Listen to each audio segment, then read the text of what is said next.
Hello నమస్తే, నేను journalist Srinivas. ఈరోజు న్యూస్ అనాలిసిస్లో ముందుగా సాక్షి పేపర్లో వచ్చిన వార్తలను చూద్దాం. దూదికి దిక్కు లేదట, పేరుకే పెద్ద ఆసుపత్రులు ఏ మందులు ఉండవు, డ్రెస్సింగ్ మెటీరియల్కు చేతులు ఎత్తేస్తున్న వైనం, గ్యాసు షుగరు బీపీ సమస్యలకు మందులు ఇవ్వలేని దైన్యం, అన్నీ బయటకే రాస్తున్న వైద్యులు, నిరుపేద రోగులపై మందుల భారం మోపుతున్న పాలకులు, రాష్ట్ర వ్యాప్తంగా అన్ని ప్రభుత్వ ఆసుపత్రుల్లోనూ ఇదే దుస్థితి. విజయవాడ జీజీహెచ్లో జంట మైసిన్ డ్రాప్స్, గ్లౌజులు కరువే, మల్టీవిటమిన్ టాబ్లెట్స్ నోచుకొని గుంటూరు జీజీహెచ్ అట. విశాఖ కేజీహెచ్లో ఏ అత్యవసర మందులు లేవు, అన్ని ఆసుపత్రుల్లో సర్జికల్ సరంజామా తెచ్చుకోవాల్సిందే రోగులు. ఆసుపత్రికి వచ్చింది మొదలు తిరిగి వెళ్ళే వరకు అన్నీ కొనాల్సిందే, ఎన్నిసార్లు ఇన్నెట్టి పెట్టినా మొద్దు నిద్ర విడని సర్కారట. ఇది దూదికి దిక్కు లేదట. ఆంధ్రప్రదేశ్లో ఉన్న ప్రభుత్వ ఆసుపత్రుల్లో ప్రధానంగా విజయవాడ, గుంటూరు, విశాఖపట్నం లాంటి పెద్ద పెద్ద ఆసుపత్రులు ఉన్నాయి, గవర్నమెంట్ జనరల్ హాస్పిటల్. అక్కడ దూదికి దిక్కు లేదట. కానీ చంద్రబాబు నాయుడు గారు ఒకవైపు విజన్ 2047 అంటున్నాడు. 5 సంవత్సరాల్లో పేదరికం ఉండొద్దట, పేదలకు అన్ని సౌకర్యాలు అందాలట. కానీ ఇక్కడ దూదికి దిక్కు లేదు. ఏం విజన్ అది? మీ విజన్ 2047 సర్వసంగతి. ఇప్పుడు ఇవాళ దూదికి దిక్కు లేదట. అది చూడండి ఫస్ట్ అనేది ప్రజలు అడుగుతున్నారు. ప్రజలు క్యూ కట్టారు, బయటకు రాస్తారట మందులని, పోయి మందులు బయట తెచ్చుకోండి అని. పారాసిటమాల్ కూడా దొరికే పరిస్థితి లేదట. పారాసిటమాల్ దొరికే పరిస్థితి లేని వ్యవహారం ఉంటే మల్టీవిటమిన్లు లేవట, జెంటామైసిన్ డ్రాప్స్ కూడా లేవట, చిన్నపిల్లలకి వాటికి వేస్తారు. ఇది పరిస్థితి. అలా దూదికి దిక్కు లేదు. కానీ ఇగో ఇక్కడ విజన్ 2047 చంద్రబాబు నాయుడు గారు పెద్ద ఘనంగా మొన్న దాన్ని రిలీజ్ చేశారు. దానికి ఆ ఘనానికి మళ్ళా పక్కనున్న పవన్ కళ్యాణ్ గారు అసలు చంద్రబాబు నాయుడు గారు విజన్ చూసి నేనే ఆశ్చర్యపోయినా, ఆయన విజన్ ముందు అన్నీ డొల్లే అంటాడు, అందరూ కుదేలే అంటాడు. మరి అంత పెద్ద విజన్ ఉన్న నాయకుడు దూదికి దిక్కులేని హాస్పిటల్లో నడుపుతుంటే ఏమనాలా? ప్రజలు ఎట్లా అర్థం చేసుకోవాలి? ఆ విజన్ ఎవరి కోసం ఉపయోగపడుతుంది? మరి ఆ విజను పేద ప్రజలను పైకి తేయటానికి ఉండాలి. పేద ప్రజలకు విద్య, వైద్యము, ఉండటానికి ఇల్లు, కట్టుకోవటానికి బట్ట, తినడానికి తిండి, వీటిని ఏర్పాటు చేసి ఒక 5 ముఖ్య అంశాలపైన ఉండాలి.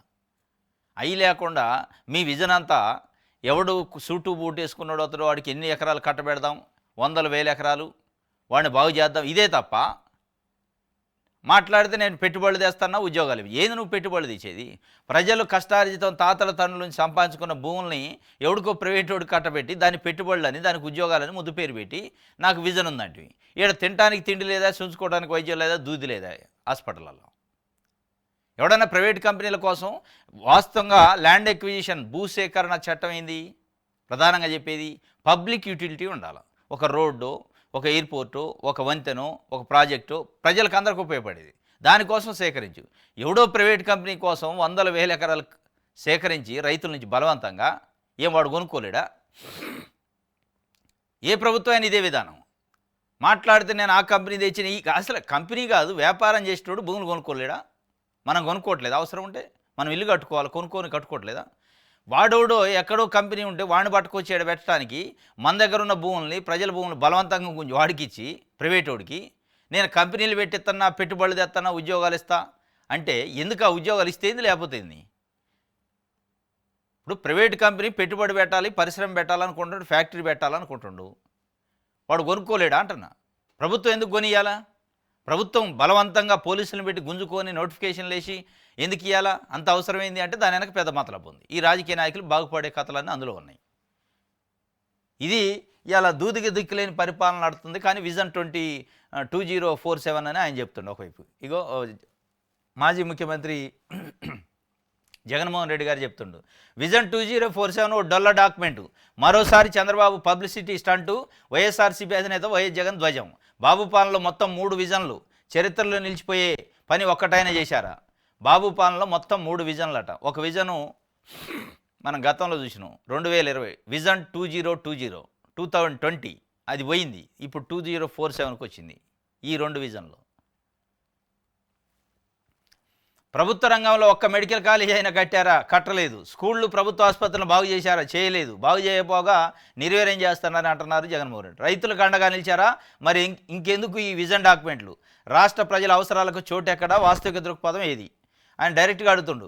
విజన్ డాక్యుమెంట్ల పేరిట ఇలా అబద్ధాలు ఆడితే జైలుకు ఆసుపత్రికి పంపిస్తామన్న నాటి స్విట్జర్లాండ్ ఆర్థిక మంత్రి పాస్కల్ బాబు 14 ఏళ్ల పాలనలో రెవెన్యూ లోటు మినహా ఎన్నడైనా మిగిలిందా? ఉండదు. ప్రభుత్వ ఆస్తులను అమ్మేసి సంపదను ఆవిరి చేసే సంస్కృతిని చంద్రబాబుది. వైఎస్ఆర్సీపీ అమలు చేసిన పథకాలు కార్యక్రమాలను నీరుగార్చుతూ రద్దు చేస్తున్నారు. మేము సృష్టించిన ఆస్తులను తన మనుషులకు అమ్మేయడానికి బాబు ప్రయత్నిస్తున్నారు. దానికి P4 అని పేరు పెట్టారు. P4 ముద్దు పేరు పెట్టి విజన్ 2047లో 10 సూత్రాలు ఉన్నాయట మొత్తం రాష్ట్రాన్ని అభివృద్ధి చేయడానికి. ఈ విజను ఆ 10 సూత్రాల్లో మొట్టమొదటి సూత్రం ఏంటంటే పేదరిక నిర్మూలన. ఈ పేదరిక నిర్మూలన చంద్రబాబు నాయుడు గారు ముఖ్యమంత్రి అయిన దగ్గర నుంచి చెప్తున్నాడు. ఫస్ట్ ముఖ్యమంత్రి 95లో అయిన దగ్గర నుంచి అది ఘాటంలే. దానికోసం ఈసారి కొత్త పథకం తెచ్చిండు P4 అని. ఇక ఆ P4 కథ ఇది. మేము సృష్టించిన ఆస్తులను తన మనుషులకు అమ్ముకోవడానికి ఆ P4 తప్ప పేద ప్రజలను బాగు చేసే P4 కాదు అది. ఇదంతా ఒక డొల్లాది. ఆ డొల్ల డాక్యుమెంట్ తప్ప పబ్లిసిటీ తప్ప అందులో ఏం లేదు, పసలేదని సాక్షి పేపరు చెప్తున్న పరిస్థితి. మేము ఏం చేసామో చూడండి అని వీళ్ళు చెప్తున్నారు. 17 మెడికల్ కాలేజీలు కట్టించిన, ఇవన్నీ చేసినా నువ్వేం చేసినావు అనేది డైరెక్ట్గా అడుగుతుండు.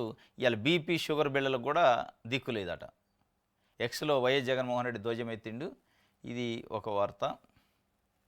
ఆ డాక్యుమెంట్ డొల్లే, వాస్తవం కూడా డొల్లే. ఎందుకంటే దాంతో పేద ప్రజల గురించి లేదు. అంతా ఏందో జిఎస్డిపిని పెంచుతా, పరిశ్రమలు తెస్తా. ఈ ఎప్పుడు తెచ్చినాయని ఏడ పేదరికం పోయింది? మీరు తెచ్చిన పరిశ్రమల వల్ల, మీరు తెచ్చిన పరిశ్రమలు ఇండస్ట్రీల వల్ల పేదరికం పోలే. సమాజంలో డివిజన్ వచ్చింది, 2 వర్గాలుగా చీలిపోయినాయి. డబ్బులు ఉన్నోళ్ళు ఒక వర్గం, డబ్బులు లేనోళ్ళు ఒక వర్గం. డబ్బులు ఉన్నోళ్ళేమో ప్రైవేట్ స్కూళ్ళు, ప్రైవేట్ ఆసుపత్రులు, కార్పొరేట్ హాస్పిటల్లో ఉంచుకుంటారు. డబ్బులు లేనోళ్ళేమో ప్రభుత్వ స్కూళ్ళు, ప్రభుత్వ హాస్పిటల్లో. ప్రభుత్వ ఆసుపత్రులు పోతే దూదికి దిక్కు లేదు, ఆడ పడుచుకుంటూ లేడు. ఈగెల్లో దోమలు వాసన, సచ్చిన శవాలు మధ్యలోంచి నడుచుకుంటూ పోవాల్సిన ప్రభుత్వ ఆసుపత్రులు. ఇగో ఇట్లా డివిజన్ అయింది వెర్టికల్గా. ఈ సమాజం మీ విధానాల వల్ల, మీ విజన్ల వల్ల నిట్ట నిలువలో చీలింది. ఇవాళ డబ్బులు ఉన్నోళ్ళు ఒక వర్గం, లేనోళ్ళు ఒక వర్గంగా అయింది. ఆయన నాకుంది అంటుండు. ఏంది ఉండేది? గత సర్కారు ముందు చూపు, రాష్ట్రంలోని ప్రభుత్వ ఆసుపత్రులు వైద్యులు, నర్సుల కొరతకు చెక్కు. 0 వేకెన్సీ పాలసీ అమలు, 5 ఏళ్లలో 54,000 పోస్టులు భర్తీ చేసినాడు జగన్మోహన్ రెడ్డి. హెల్త్ కోసం ఆయన అత్యంత ప్రాధాన్యత ఇచ్చాడు, పేద ప్రజల వైద్యం కోసం అనేదానికి ఇది ఒక నిదర్శనం అని సాక్షి పేపర్ ఒక రిపోర్ట్ ఇచ్చింది. 54,000 పోస్టులు 5 సంవత్సరాల భర్తీ అంటే మామూలు విషయం కాదు. 54,000 అంటే మామూలు చిన్న ఫిగర్ ఏం కాదు. 0 వేకెన్సీ అంటే ఎప్పటికప్పుడు నియామకాలు చేపట్టిన వైఎస్ జగన్ ప్రభుత్వం ఫలితంగా గ్రామీణ పిహెచ్సిల్లో వైద్యుల కొరత 0.86 మాత్రమే పరిమితమైంది. అదే జాతీయ స్థాయిలో 22.30% మేర వైద్యులు లేమి ఉంది. జాతీయ స్థాయి వేకెన్సీ కంటే మన దగ్గర తక్కువ ఉందట. 0.86 వేకెన్సీ చూపించారు. ఎందుకంటే పోస్టులను నింపారు. దేశం మొత్తం గ్రామీణ ప్రాంతాల్లో 23% నర్సుల కొరత. ఏపీలో కేవలం 4.7 మాత్రమే నర్సుల పోస్టుల ఖాళీలు.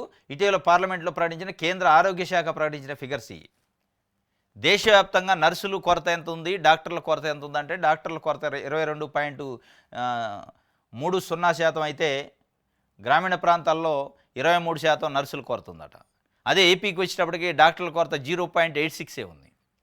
అదే నర్సులు గ్రామీణ ప్రాంతాల నర్సులు 4.7%. గత సర్కారు ముందు చూపుతోని పేద ప్రజల వైద్యానికి సంబంధించి చాలా పగడ్బందీగా ఏర్పాటు చేశారు. ఎక్కడెక్కడ 0 వేకెన్సీ అయిందంటే నెక్స్ట్ డే అపాయింట్మెంట్ ఉండాల్సిందే. ఇక అది పెట్టుకోవాలా. ఇలా ప్రభుత్వాలు నడుపుతుంది, ప్రభుత్వాల మీద ఆధారపడి మీరు రాజకీయాలన్నీ చేస్తున్నారు. కానీ ప్రభుత్వ స్కూళ్ళని నిర్వీర్యం చేస్తారు, ప్రభుత్వ ఆసుపత్రులని నిర్వీర్యం చేస్తారు. ప్రభుత్వ స్కూల్లో ఒక టీచర్ పోస్ట్ ఖాళీ అయిందంటే వెంటనే నింపే అది లేదు, ఆ ముందు చూపు కానీ విజన్ లేదు. ప్రభుత్వ ఆసుపత్రులలో డాక్టర్ పోస్ట్ ఖాళీ అయింది, నర్స్ పోస్ట్ ఖాళీ అయిందంటే వెంటనే భర్తీ చేసే ముందు చూపు లేదు, విజన్ లేదు. కానీ అది విజన్ 2047 అంటాడు. దేనికోసం ఉండాలి ఇది? పేద ప్రజలు ఏ బెనిఫిట్లు అయితే కావాలన్నా దానికోసం విజన్ ఉండాలి. లేదు, ఇది జగన్మోహన్ రెడ్డి హయాంలో ముందు చూపు వల్ల డాక్టర్లు 0 వేకెన్సీ ఉంది అని నాడు ఎప్పటి ఖాళీలు అప్పుడే భర్తీ చేసేదట. దానివలన 54,000 పోస్టులు భర్తీ అయినాయి. ఎక్కడికక్కడే వైద్యులు సరిగా ఉండటం వల్ల, మెడిసిన్ సరిగా ఇవ్వటం వల్ల పేద ప్రజలకి ఇబ్బంది లేకుండా అయింది. జగన్ హయాంలో జిఎస్డిపి జోరు 1.9 9.4 లక్షల కోట్ల అదనంగా పెరిగిన రాష్ట్ర స్థూల ఉత్పత్తి ఆర్బీఐ నివేదికలో వెల్లడి. రిజర్వ్ బ్యాంక్ ఆఫ్ ఇండియా ఒక రిపోర్టు బయటికి రిలీజ్ చేసిందట. దాంట్లో జగన్ హయాంలో జిఎస్డిపి జోరుగా ఉందట. 1.94 లక్షల కోట్లు పెరిగిందట రాష్ట్ర స్థూల ఉత్పత్తి. కరోనా ఉన్నప్పటికీ, కోవిడ్ ఉంది 2020 నుంచి 22 వరకు, అయినప్పటికీ పెరిగిందట. దానికి సంబంధించి స్థిర ధరల ఆధారంగా 5 ఏళ్లలో జిఎస్డిపి 31.04% వృద్ధి అయింది. వైఎస్ఆర్సీపీ హయాంలో వ్యవసాయ రంగం వృద్ధి 16.46%. 2 ఏళ్లు కోవిడ్ సమక్షంలోనూ తయారీ రంగం 58.39% వృద్ధి.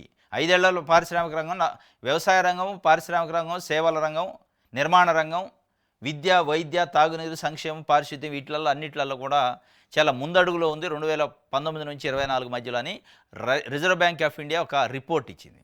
ఇప్పుడు దీనిపైన ఆంధ్రజ్యోతి, ఈనాడు, తెలుగుదేశం పార్టీ నాయకులు విధ్వంసం అయిపోయింది. అసలు చంద్రబాబు నాయుడు గారు అయితే ఒక అడుగు ముందుకేసి ఏమంటాడంటే, అసలు రాష్ట్రం చీలిపోయిన దానికంటే జగన్మోహన్ రెడ్డి పరిపాలన వల్లనే ఎక్కువ నష్టపోయింది రాష్ట్రం అంటుండు.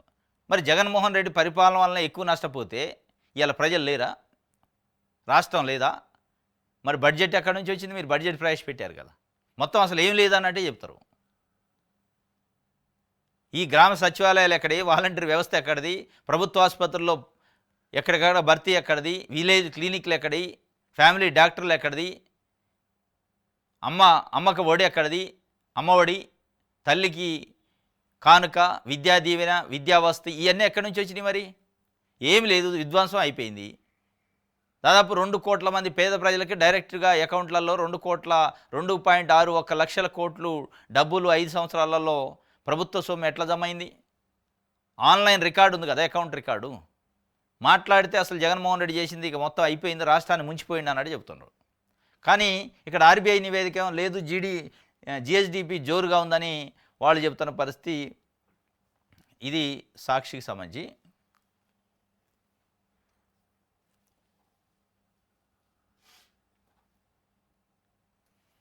రైట్.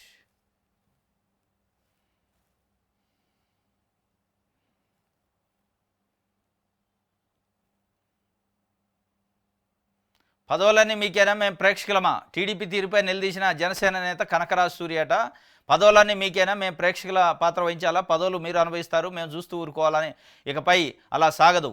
మాపై టీడీపీ, బీజేపీ నిర్లక్ష్యాన్ని సహించేది లేదని జనసేన నేత, క్షత్రియ కార్పొరేషన్ చైర్మన్ అట వెంకట సూర్యనారాయణరాజు కనకరాజు ఆగ్రహం వ్యక్తం చేశారు. మీరు ఆగ్రహం వ్యక్తం చేస్తారు కానీ ఇక్కడ మీ నాయకుడు వచ్చి అసలు చంద్రబాబు నాయుడికి మించిన లీడరే లేడంటే ఇంక మీరు ఆగ్రహం వ్యక్తం చేస్తే ఏమవుతుంది? మీ ఆగ్రహం ఎవడు పట్టించుకుంటాడా?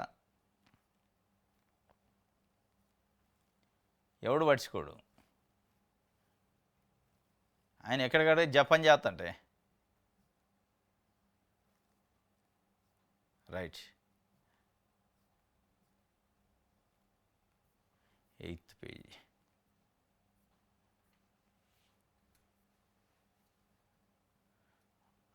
అమ్మానవీయం అట. అమ్మానవీయం పాపం. 9 మాసాలు మోసిన తల్లులే బిడ్డలకు భారం అవుతున్నారు. ముదిమి వయసులో వారిని వదిలించుకుంటున్నారు. గన్నవరంలో ఓ తల్లి నిర్మానుష్య ప్రదేశంలో వదిలేశారు. కోమరోల్లో రోడ్డు మీద విడిచి వెళ్ళిన కుమారులు. కన్న తల్లులే బిడ్డలకు భారం అవుతున్నారు. 9 మాసాలు మోసి కనిపించిన అమ్మలను అమానవీయంగా వదిలించుకుంటున్నారు. గన్నవరం సమీపంలో ఎముకల కొరికే చలిలో శనివారం రాత్రి ఓ తల్లిని వదిలి వెళ్ళగా ప్రకాశం జిల్లా కొమరోల్లో ఓ తల్లి వారం రోజులుగా నడి రోడ్డుపై నరకయాతన అనుభవిస్తున్న కుమారులు మనసు కరగలేదట. ఎముకల కొరికే చలిలో 85 ఏళ్ళ అవ్వట వదిలేసిపోయారు. వృద్ధురాల నుంచి వివరాలు సేకరిస్తారు పోలీసులు. వాళ్ళు అసలు మనిషి జనం ఎట్లయితారో అర్థం కావట్లేదు. 3 కొడుకులట.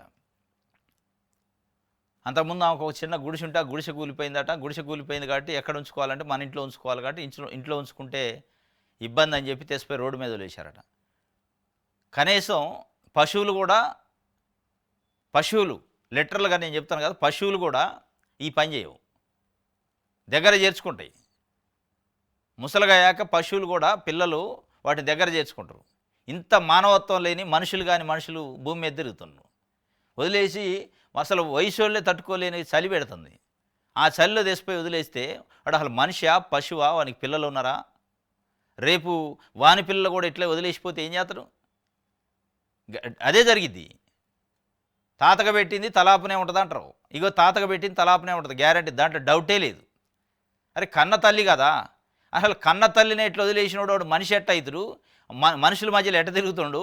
సామాజిక జీవి ఎట్లా అవుతాడు, సమాజంలో ఎట్ట బతుకుతాడు? ఏం నేర్పుతున్నారు మీ పిల్లలకి ఇది?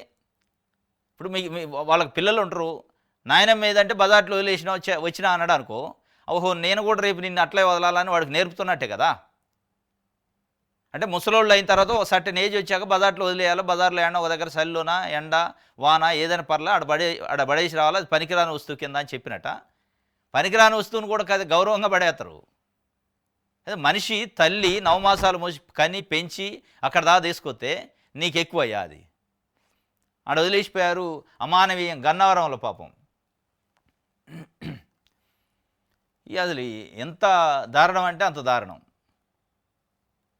ఇక తండ్రిని హత్య చేసినట్టు ఒకడు పెంపుడు కొడుకు. డాక్టర్ బిఆర్ అంబేద్కర్ కోనసీమ జిల్లాలో ఘటన. ఇది పెరిగిపోతున్నాయి అసలు. ఎందుకంటే భూమి కోసం, భూమి చేయట్లేదట. ఆయనకున్న ఆస్తిని పెంపుడు కొడుకు, మళ్ళీ అసలు కొడుకు కూడా కాదు, హత్య చేసి పడేసినాడు. నువ్వు ఊగడ్డ చేయమంటే చేయట్లేదు, నిన్ను చంపేస్తే నాకే అవుతుందని వాడు లేపేసిండు. ఈ బాగా ఎక్కువైతున్నాయి, మానవత్వం మర్చిపోతున్నారు. రైట్. చిరంజీవితో అల్లు అర్జున్ భేటీ అయిందట, పవన్ కలవలేదు. గంటపాటు చర్చలో నాగబాబును కలిసిన బన్నీ. నిన్న చిరంజీవి ఇంటికి వెళ్ళి అల్లు అర్జున్ ఆయన మిస్సెస్ ఇద్దరు కలిసిపోయారు. సొంతంగా ఆయన కార్ డ్రైవ్ చేసుకుంటూ పోయిండట, కలిసి వివరించిండట ఏం జరిగింది సంధ్యా థియేటర్లో అని. దాని తర్వాత నాగబాబు గారి ఇంటికి కూడా పోయి ఆయన కూడా కలిసిండు, మాట్లాడి వచ్చారు. ఇది మొత్తానికి అసలు చిరంజీవి ఫ్యామిలీకి బన్నీ అంటే అల్లు అర్జున్ ఫ్యామిలీకి ఏదో గ్యాప్ వచ్చింది కొద్దిగా, అది ఒక చర్చ నడుస్తుంది. ఆ చర్చకు ఫుల్ స్టాప్ పెట్టడానికి ఏమో ఈయనే స్వయంగా పోయి కలిసిండు. వాస్తవంగా నిన్న అల్లు అర్జున్ ఇంటికే చాలామంది సినీ ప్రముఖులు, కొంతమంది బయట వ్యక్తులు వచ్చి కలవటం, ఆయన ఏదో ఓదార్చడం ఇది చేశారు. ఆయన ఏదో స్వతంత్ర పోరాటం కోసం జైలు పోయించినట్టుగా. అది అట జరుగుతుంటేనే ఈయనే స్వయంగా భార్యను ఎక్కించుకొని కారులో తీసుకుపోయి ఇద్దరు కలిశారు. నాగబాబు గారిని చిరంజీవి గారిని కలిశారు.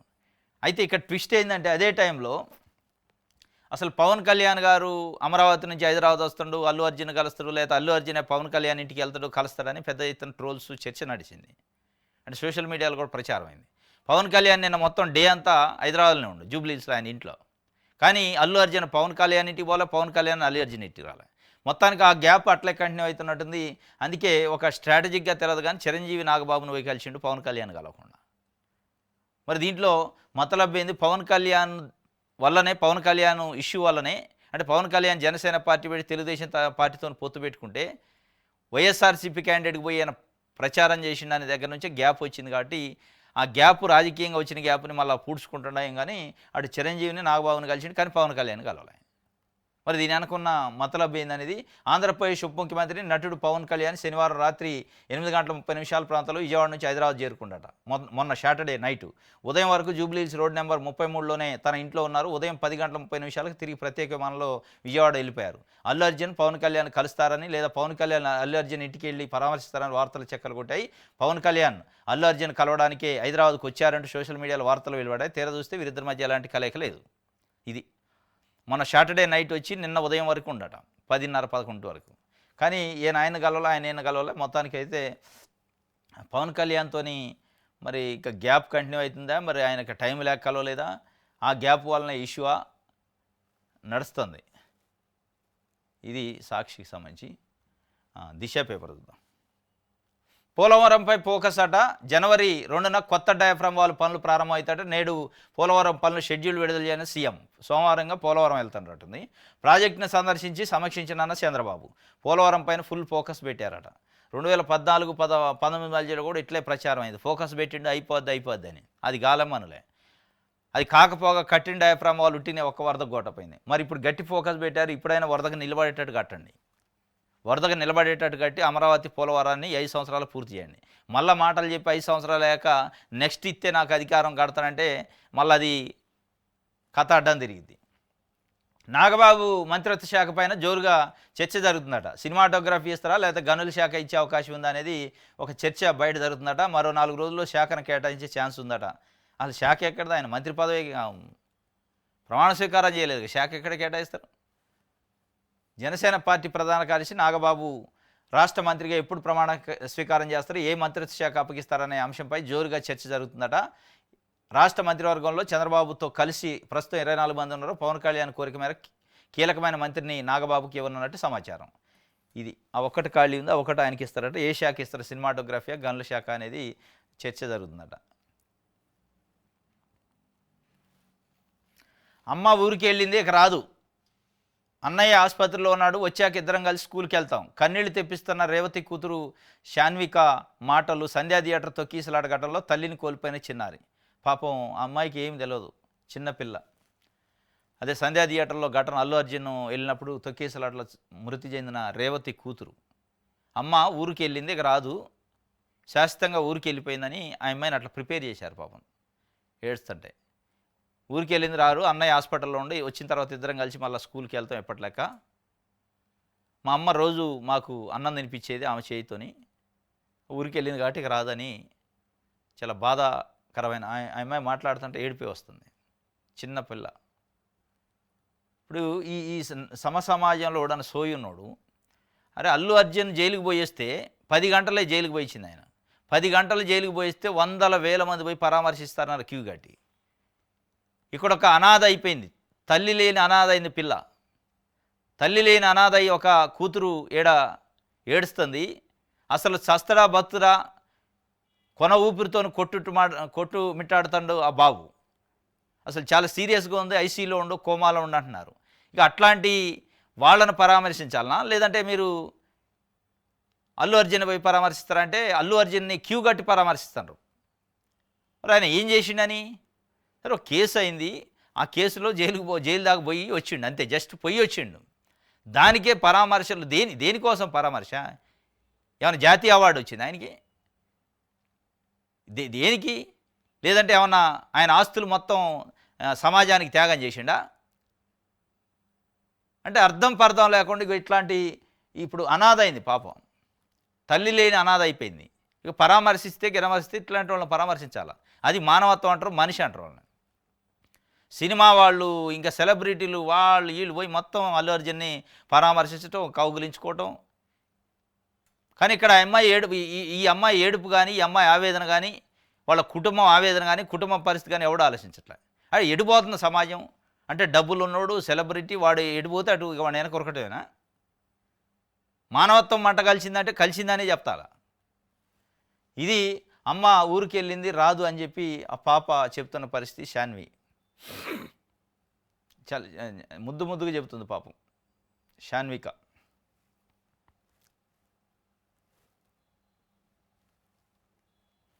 రైట్, ఇది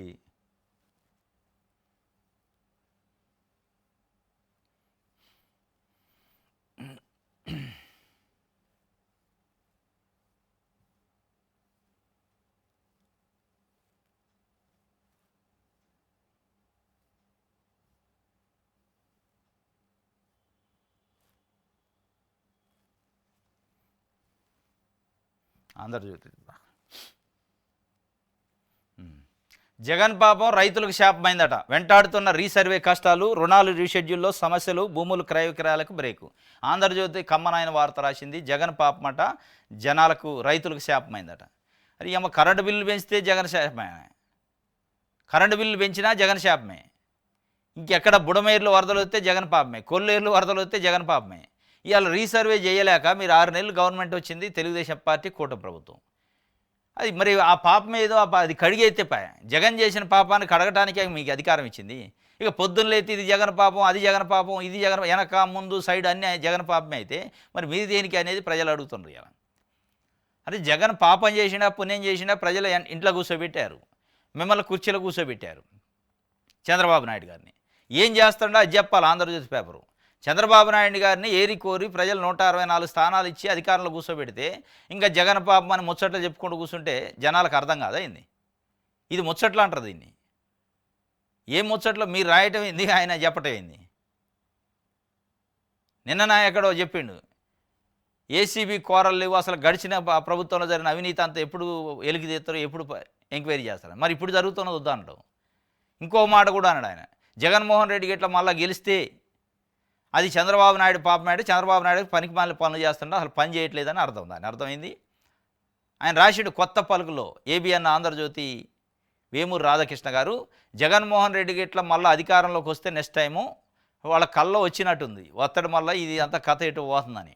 వస్తే అది చంద్రబాబు నాయుడు పాపమే అంట. పాపం ఎందుకైతే అంటే చంద్రబాబు నాయుడు గారు ప్రజలు ఇచ్చిన అవకాశాన్ని ఉపయోగించుకోవట్లేదు, పని చేయట్లేదు అని చెప్పినట్టు. ఇక ఈయన మరి ఆ పని చేయనప్పుడే జగన్ పాపాలు గుర్తొస్తాయి. జగన్ పాపం రైతులకు శాపం కాలే, కూటమి పాపం రైతులకు శాపమైందని రైతులు అనుకుంటున్నారు. కూటమి ప్రభుత్వం వచ్చింది, వాళ్ళకి చేయాల్సిన పని చేయకుండా ఇప్పుడు రైతు భరోసా 20,000 ఒక్కొక్క రైతుకి. అది జగన్ పాపం వద్దన్నాడా జగన్? అది జగన్ పాపం కాదు కదా. కరెంటు బిల్లులు పెంచితే జగన్ పాపం, ఇది జగన్ పాపం. మరి రైతు భరోసా, అమ్మకబడి వాటిని ఇయ్యొద్దని జగన్ చెప్పిండా? జగన్ పాపం అది. ఇక అది కూడా చెప్పినా చెప్పొచ్చు, జగన్ పాపం వల్లనే పేదోళ్ళకన్నీ డబ్బులు పంచారు అనవసరంగా అని చెప్పినా చెప్పొచ్చు. ఇది రైతులకు శాపం అవుతాడట, వెంటాడుతున్న రీసర్వే కష్టాలట. మరి ఆ కష్టాలను తీర్చాలిగా. విజన్ 2047 ఉన్నాయన విజన్ ఉంది కదా చంద్రబాబు నాయుడు గారు. ఆ విజన్ ఉన్నాయన ఒక రీసర్వే సమస్య పరిష్కరించలేక జగన్మోహన్ రెడ్డి పైన పాపం అని చెప్తే రైతులకి ఏమొస్తుంది? ఆయన పాపం చేసినా పుణ్యం చేసినా మీరు తెలుసుకోండి. రైతులకు కావాల్సింది ఇవాళ వాళ్ళకి కావాల్సిన పని కావాలా. విభజన కంటే జగన్తోనే ఎక్కువ నష్టం జరిగింది అని చెప్పి చంద్రబాబు నాయుడు గారు చెప్తుండు.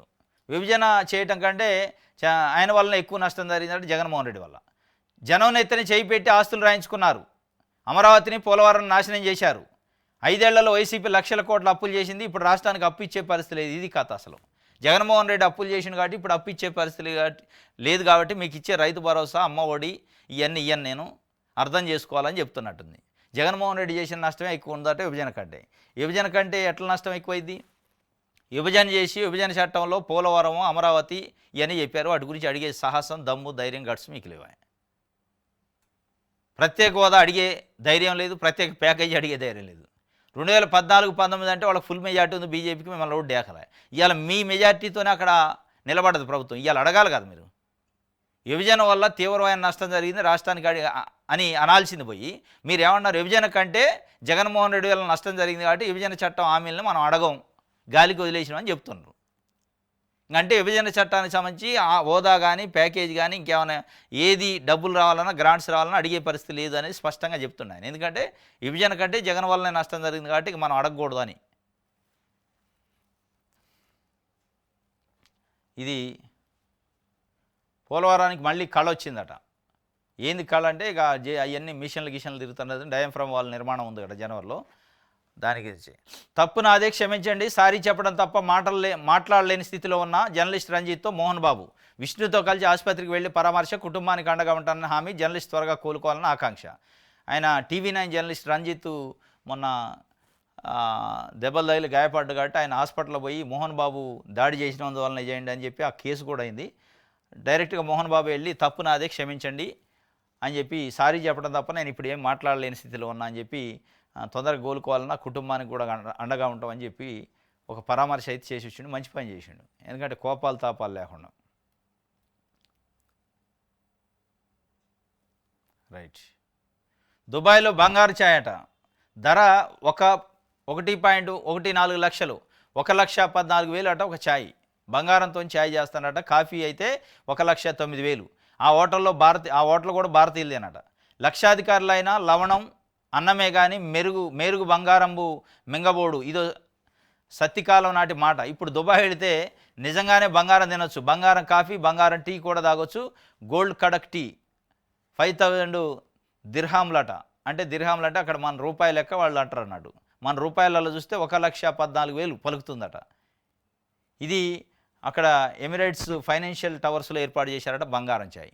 అంటే బంగారం కప్పులోనే ఏదో ఇస్తారట్టుంది, అది ఆ కప్పు తీసుకొని రావాలట ఇక డైరెక్ట్గా.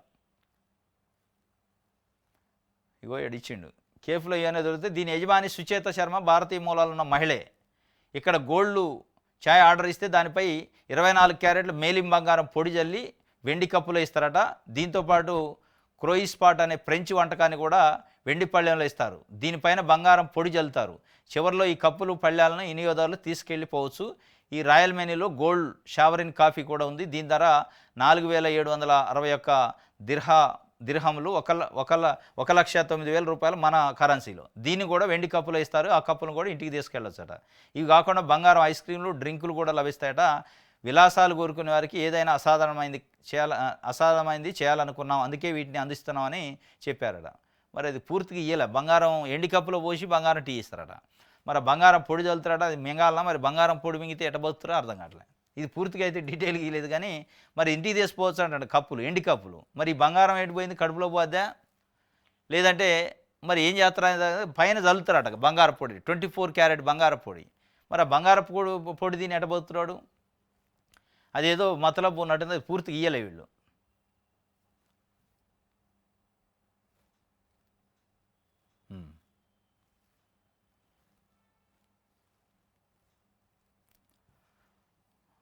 రైట్, ఇది ఆంధ్రప్రభ. జమిలీ బిల్లు వాయిదా అట, నేడు లోక్సభలో చర్చపై శనివారమే ప్రకటన. అనూహ్యంగా జాబితా నుంచి తొలగింపు, ఫైనాన్షియల్ బిల్లుకు ప్రాధాన్యం ఇవ్వాలని యోచన, గ్రాంట్ల ఆమోదానికి ప్రభుత్వ నిర్ణయం. 20న ముగియనున్న శీతాకాల సమావేశాలు, కేంద్ర వ్యూహాలపై ఆరాధిస్తున్న ప్రతిపక్షాలు. ఈవీఎంలు, వీవీప్యాట్ల తయారీకే 3.5 ఏళ్లు, ఇప్పటికిప్పుడు సవరణలు జరిగిన 2034లోనే ఆచితూచి అడుగులేస్తున్న మోడీ సర్కారు. మొత్తానికి జమిలీ బిల్లు వాస్తవంగా పార్లమెంట్లో ప్రవేశపెడతారు, కేబినెట్ ఆమోదం అయింది అనుకున్నారు, ఈరోజు అనుకున్నారు. కానీ వాయిదా పడే అవకాశం ఉందట, నెక్స్ట్ వీక్ పెడతారా, అసలు పెట్టరా అనే ఒక సందిగ్ధం అయితే ఉందట. వాళ్ళు ఫైనాన్షియల్ బిల్స్కే ఎక్కువ ప్రాధాన్యత ఇస్తున్నారట, వ్యూహమా లేదా వెనకడుగా అనేది కూడా కొంత ఉంది. గజిబిజిగా బిల్లు వ్యవహారం, జమిలీ వ్యవహారం అడుగడుగున సంక్లిష్టతలు, ఇప్పటికిప్పుడు అసాధ్యం, రాజ్యాంగ నిపుణులు అభిప్రాయపడుతున్నారట. మొత్తానికి జమిలీ బిల్లు పైన కేంద్రం టిస్టుల మీద టిస్టులు ఇస్తుంది, అయిపోయి వస్తుంది పోతుంది అంటున్నారు, మళ్ళీ వాయిదా వేశారు. మరి ఏందో కథ వాళ్ళు కాస్త ఇప్పుడు, ఎందుకంటే సగం రాష్ట్రాలలో 2/3తో వాళ్ళు కూడా అమెండ్మెంట్ చేయాలి రాష్ట్రాలలో, అసెంబ్లీని ప్రోరోగ్ అంటే అసెంబ్లీని పొడిగించడానికి తగ్గించడానికి అని చట్టం చేయాలి. వాళ్ళు చేసి మళ్ళీ పార్లమెంట్కి పంపాలి, సగం రాష్ట్రాలు పంపాలి, పార్లమెంట్లో 2/3 మెజార్టీ ఉండాలి.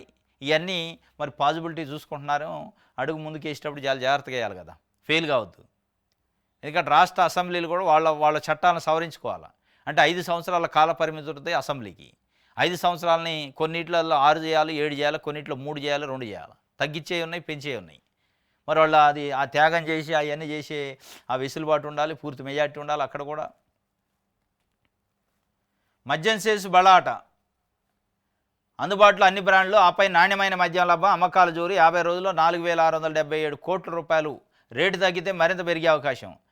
ఇది అయితే అందించండి. 6 నెలల్లో చంద్రబాబు నాయుడు గారు కూటమి ప్రభుత్వం వచ్చాక అమ్మ ఒడో లేకపోతే రైతు భరోసానో నేతన్నాస్తమో ఇంకోటో విద్యా కానుకో విద్యా వస్తువు ఇయ్యలేకపోయిండు, కానీ ఇదైతే ఇచ్చిండు. మద్యం అమ్మకాలు బలాగా ఉన్నాయట. 50 రోజుల్లో 4,667 కోట్ల రూపాయల మందు తాగిచ్చారట జనాలతోని చంద్రబాబు నాయుడు గారు ప్రభుత్వం. 50 రోజులలోనే 4,667 కోట్ల రూపాయలు, అంటే సుమారుగా ఒక 5,000 కోట్ల రూపాయల మందుని జనాలకు పోశారు. మద్యం ధరలు మంచి బ్రాండ్లట తగ్గించారట రేటు, ఇదైతే ఇచ్చిండు. విద్య ఇయ్యలా, వైద్యం ఇలా, అమ్మకఒడి ఇలా, ఇట్లాంటివి ఇలా ప్రజలకు రావాల్సిన, పేద ప్రజలకు రావాల్సిన బెనిఫిట్స్ ఇవ్వలేదు, కానీ వాళ్ళ దగ్గర గుంజుకునే కార్యక్రమం చేశారు. ఇది మద్యం సేల్స్ అయితే బలా అయినాయట. 50 రోజుల్లో మామూలు అమ్మలే, ఫుల్గా అమ్మారు. హైదరాబాద్ లాంటి నగరాల్లో కూడా పోలే అంత సరుకు. ఆపరేషన్ బుడమేరు పీచే మూడట, ప్రక్షాళన కేవలం సర్వేలతోనే సరి. బెజవాడ తెరపై మరో మూసీ సీను, యథా హెడ్ రెగ్యులేటరీ తదా లీకేజ్. కౌలూరు కాలువలో పట్టిసీమ గండి, ఎడపెడ తుఫాన్ల కబుర్లు, విజయవాడ జనం గుండెల్లో దడ. బుడమేరు పేరు వినపడగానే ఇప్పటికీ బెజవాడ జనం గుండెల్లో రైలు పెడుతున్నాయి. కనీవిని ఎరగని రీతిలో ఉప్పొంగిన బుడమేరు విజయవాడ నగర రూపురేఖలనే కాదు, ఇక్కడ వేలాది కుటుంబాల జీవన స్థితిగతిని తిరగదోడిస్తుంది. అటువంటి విపత్కర పరిస్థితుల్లో ప్రజలకు అండగా నిలిచిన పాలకులు బుడమేరును సంపూర్ణ ప్రక్షాళన చేసి ఆధునీకరిస్తామంటూ హామీలు గుప్పించారు. 2-3 నెలలు గడిచిన ప్రక్షాళన దిశగా అడుగులు పడటం లేదు. ఇక్కడే ఓ ట్విస్టు ఉందట, తెర మీదకి వచ్చింది. తెలంగాణలో మూసి పుట్టలో హైడ్రా వేలు పెడితే ఇక్కడ రాజకీయ చీమలు వదలలేదు. సర్కారును కుట్టి మరీ బెంబేలు ఎత్తించే. ఇక బుడమేరు ప్రక్షాళన అంటే సామాన్యం కాదు. ఈ పుట్టలో అన్ని రాజకీయ అనకొండలే ఉన్నాయి. వీటిలో అధికార పార్టీ కొండ సెలవులు భారీగా ఉన్నాయి. ఈ విషయంలో సర్వేలు తెలంగాణతో ప్రస్తుతం ఏపీ ప్రభుత్వం బుడమేరు ప్రక్షాళన కథనం కంచికి దారి మళ్లించింది అనేది విశ్లేషకుల అంచనా. వాస్తవం ఇది. బుడమేరు వరదలు వచ్చినప్పుడు చంద్రబాబు నాయుడు గారు పెద్ద మాటలు చెప్పిండు. అయిపోయాక జగన్మోహన్ రెడ్డి గారికి గాలికి వదిలేసిండు, వరద వచ్చింది, కానీ నేను చూస్తా చూడు అయిపోయిందా అన్నారు. ఏమైంది? మొత్తం లీక్ లేనట, మరో మూసి కనపడుతుందట ఆడ. కథ కంచికి చేరింది. వదిలేశారట, పీచే 3 అన్నారట. ప్రక్షాళన లేదు, సర్వే లేదు, అంతా ఉట్టిదే. ఇప్పుడు మళ్ళీ ఎప్పుడు దిగిద్దా, ఎప్పుడు వరదలు వస్తాయి, తుఫాన్ అని హెచ్చరికలు ఉన్నాయి కదా. ఏడ మళ్ళీ గండ్లు పడతాయి, వచ్చి ఇళ్ళమేం పడతాయని వాళ్ళు భయపడతాను, రోడ్డు పడుచుకుంటూ లేడు. ఇది బుడమేరు కథ. ఇది ఆంధ్రప్రభకు సంబంధించి. ప్రజాశక్తి చూద్దాం.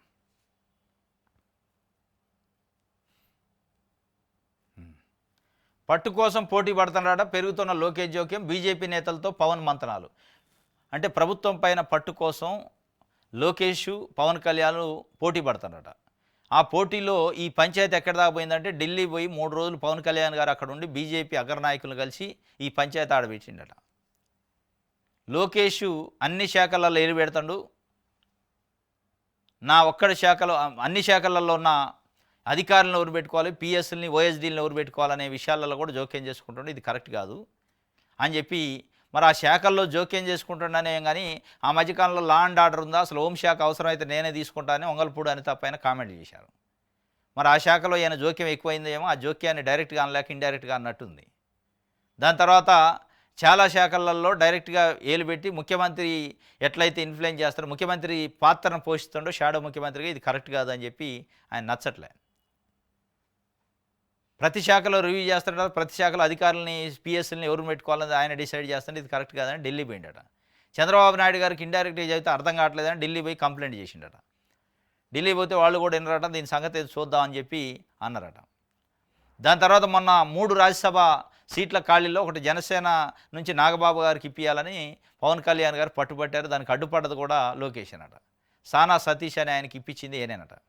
ఈ మొత్తానికి ప్రతి దాంట్లో నాకు అడ్డం వస్తుండో కథ ఏంది అంది అని చెప్పి మొత్తానికి బీజేపీ దగ్గర పెట్టిన పంచాయతీ సెంట్రల్ నాయకత్వం దగ్గర. ఇది చిలికి చిలికి గాలివాన అయి ఇదే రేపు ఇబ్బంది అయ్యే పరిస్థితుల్లోనే ఉన్నట్టు అనిపిస్తుంది. బీజేపీ పెద్దలుకి చెప్పిండట, పవన్ ఇటీవల ఢిల్లీ పర్యటనలో ఎజెండాలో ఈ అంశమే ప్రధానంగా ఉందని కూటమి పార్టీలో చర్చ జరుగుతుంది. కేబినెట్ మంత్రిగా ఉన్న లోకేష్ తత్యమా మంత్రులు నిర్వహిస్తున్న శాఖలో వేలు పెడుతున్నారని, మంత్రుల కార్యాలయాల్లో సిబ్బందిని నియమించే విషయంలో కూడా తాను చెప్పిన వారిని వేసుకోవాలని వరకు లోకేష్ జోక్యం వెళ్ళిందని పవన్, కొందరు జనసేన ముఖ్య నేతలు అసంతృప్తిగా ఉన్నారట. పవన్ నిర్వహిస్తున్న పంచాయతీరాజు, గ్రామీణాభివృద్ధి, అటవీ, పర్యావరణ శాఖల మినహా తతిమ అన్నింటిలోనూ లోకేష్ తన ముద్ర ఉండాలని ప్రయత్నిస్తున్నారని అంటున్నారు. లోకేష్ జోక్యం మితిమీరుతున్న ముఖ్యమంత్రి చంద్రబాబు నాయుడు అదుపు చేయట్లేదన్న భావనలో జనసేన చీఫ్ ఉన్నారట. ఇది బీజేపీ కేంద్ర పెద్దల సహాయాన్ని కోరినట్టు సమాచారం. కాగా పవన్ అప్పీల్పై కేంద్ర బీజేపీ పెద్దలు ఆలకించినప్పటికీ ఆచితూచి అడిగేయాలని వస్తున్నట్టు తెలుస్తుంది. ఆది నుంచి ఇదే కథ ఉందట. మొత్తానికైతే పట్టు కోసం పోటీ పడతారు లోకేష్, పవన్ కళ్యాణ్. మరి ఈ పోటీలో, ఈ దంతర పోటీలలో ఇటు ఆంధ్రజ్యోతి, ఈనాడు, తెలుగుదేశం పార్టీకి భజన చేసే పత్రికలు, టీవీ ఛానళ్ళు మరి పవన్ కళ్యాణ్ ఎక్కడ బ్లేమ్ చేస్తారో కానీ చేసే అవకాశం ఉంది. ఎందుకంటే ఈ పోటీలో ఆయన వెనకబడేయాలంటే ఏదో ఒక ఇష్యూలో బ్లేమ్ చేయాలి. ఆ బ్లేమ్ చేసిన ఇష్యూలు కొన్ని ఉన్నాయి. బియ్యం విషయంలో బ్లేమ్ చేశారు ఆల్రెడీ, స్మగ్లింగ్ విషయంలో. ఇట్లా ఏడో ఒక దగ్గర ఇరికిచ్చే కార్యక్రమం అయితే చేస్తారు. అంత అడ్డగోలుగా ఏమి ఉండదు. కాస్త జాగ్రత్తగా ఉండాలి ఆయన. ఎస్, ఇది ఈరోజు న్యూస్ అనాలిసిస్. రేపు తాజా వార్తలతో తిరిగి కలుసుకుందాం. Thank you.